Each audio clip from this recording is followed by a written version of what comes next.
Hi there. आज जो मैं आपको अपनी कविता सुनाने जा रही हूँ उसका नाम है इंतज़ार। किसका इंतज़ार? अपने बचपन का। मैं जो भी आपको अपनी कविताएं सुनाती हूँ वो मेरी कॉलेज और स्कूल टाइम्स की लिखी हुई हैं। In those days I composed many poems on social causes. तो मैं बचपन में जब उन बच्चों को देखती थी जो ढाबों पर काम करते हैं या फिर मज़दूरी करते हैं, तो उन्हें देखकर मुझे बहुत बहुत बुरा लगता था कि ये क्यों नॉर्मल बच्चों की तरह अपना बचपन एंजॉय नहीं कर पा रहे हैं। दूसरा, मुझे अनाथ बच्चों के लिए भी बहुत बुरा लगता था कि उनके पास माँ नहीं है, कैसे रहते होंगे अपनी माँ के बिना। मुझे तो उन बच्चों के लिए भी बहुत बुरा लगता था जो बोर्डिंग स्कूल में पढ़ते हैं, कि वो रोज़ अपनी माँ को कितना मिस करते होंगे, अपनी पेरेंट्स के प्यार को कितना मिस करते होंगे। और जब ये बच्चे दूसरे बच्चों को देखते होंगे जिनके पास माँ है या अच्छी फैसिलिटीज़ हैं, तो इनको कितना अकेलापन लगता होगा, ये कितना मिस करते होंगे अपने बचपन को, क्योंकि ऐसे बच्चों को अपने बचपन में ही बड़ा हो जाना पड़ता है। लेकिन आज मैं जब उन बच्चों के बारे में सोचती हूँ जिनके पेरेंट नार्सिसिस्ट हैं, तो उन बच्चों की हालत भी इन बच्चों जैसी ही होती है। नार्सिसिस्ट पेरेंट के लिए उनके बच्चे सिर्फ एक कठपुतली होते हैं जिन्हें वो फैमिली पॉलिटिक्स में यूज़ करते हैं। भोले भाले बच्चों को बिल्कुल भी ये समझ नहीं आता कि जिसका वो साथ दे रहे हैं, एक दिन इसी पेरेंट की वजह से वो लाइफ में फ़ेल होंगे, डिप्रेशन में जाएंगे, एंजाइटी होगी। नार्सिसिस्ट पेरेंट अपने बच्चे की इमोशनल नीड को बिल्कुल भी पूरा नहीं कर पाते हैं। मैं उन सभी बच्चों को सैल्यूट करती हूँ जिन्होंने नार्सिसिस्ट पेरेंट के होते हुए भी या नार्सिसिस्ट फैमिली मेम्बर के होते हुए भी अपना करियर बना लिया, क्योंकि ये बहुत ही डिफ़िकल्ट काम है। नार्सिसिस्टिक फैमिली मेम्बर या पेरेंट ये किसी न किसी चीज़ को लेकर घर में एक डिस्टर्बिंग माहौल ही क्रिएट करके रहते हैं। कुछ ना कुछ ऐसा करते हैं जैसे अदर फैमिली मेम्बर्स को एम्बैरेसमेंट फील होता है।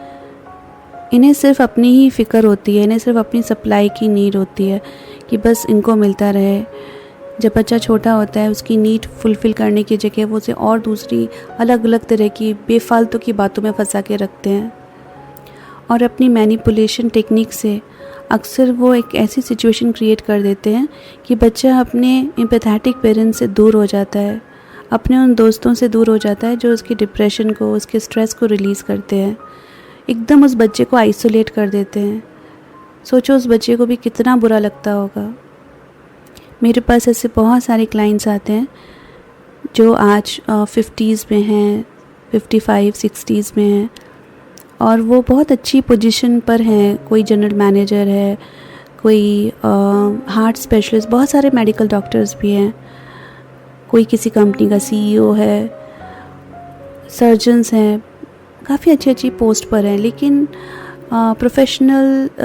प्रोफेशनली इतना अच्छा कर रहे हैं, इतने सक्सेसफुल हो गए हैं, लेकिन उसके बावजूद भी जो उनके चाइल्डहुड में उनके नार्सिसिस्टिक पेरेंट ने उनके साथ किया है, उसकी वजह से आज भी उनको डिप्रेशन है, एंजाइटी है, एंगर है, हर्ट है। कईयों की तो पेरेंट की डेथ भी हो चुकी है जिन्होंने उनको इतनी प्रॉब्लम करी थी, लेकिन उस पेरेंट की डेथ होने के बाद भी आज भी उनके मन में उसके लिए बहुत एंगर है कि उन्होंने कितना ज़्यादा ट्रॉमा क्रिएट करा।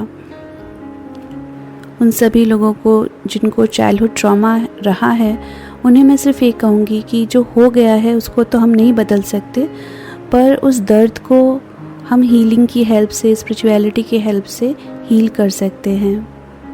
So let's start this poem. In this poem, I have tried to express the pain of those children who are child laborers or lives in orphanages, studying in boarding school, or have been separated from their empathetic parent. वो बच्चे शाम के समय या रात को सोते वक्त क्या सोचते होंगे, उस दर्द को मैंने इस पोएम में बयां करा है। तो चलिए स्टार्ट करते हैं।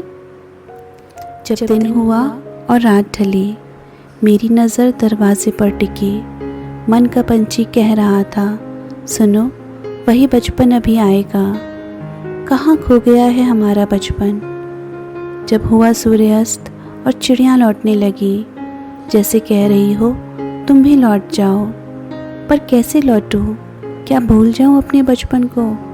मन तो अभी भी कह रहा था कि शायद वो आएगा। जब रात हुई अंधकार बढ़ा, मानो अंधकार कह रहा हो मेरी छाया में सब चिरनिद्रा में सोए हैं, तुम्हारा बचपन भी सोया है, पर मन तो अपने में ही मगन है।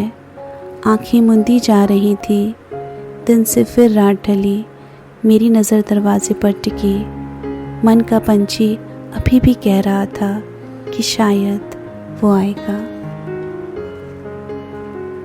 डियर वंस, आपने अब तक उस खोए हुए बचपन का इंतज़ार ही करा है, पर अब आपको अपने अंदर के बच्चे से मिलना पड़ेगा, जिसे हम इनर चाइल्ड कहते हैं। उससे मिलकर आपको ही उसका पेरेंट बनना पड़ेगा और उससे वो प्यार, वो केयर देनी होगी जो उसे उस वक्त नहीं मिली। और जैसे ही आपका इनर चाइल्ड हैप्पी हो जाएगा, आपकी लाइफ में भी खुशियाँ वापस आ जाएंगी। So dear one, please take care and find happiness in your life. खुशियाँ अपने आप नहीं मिला करती हैं, उन्हें ढूंढना पड़ता है और कई बार तो चुराना भी पड़ता है। Thank you for listening to me. Good bye.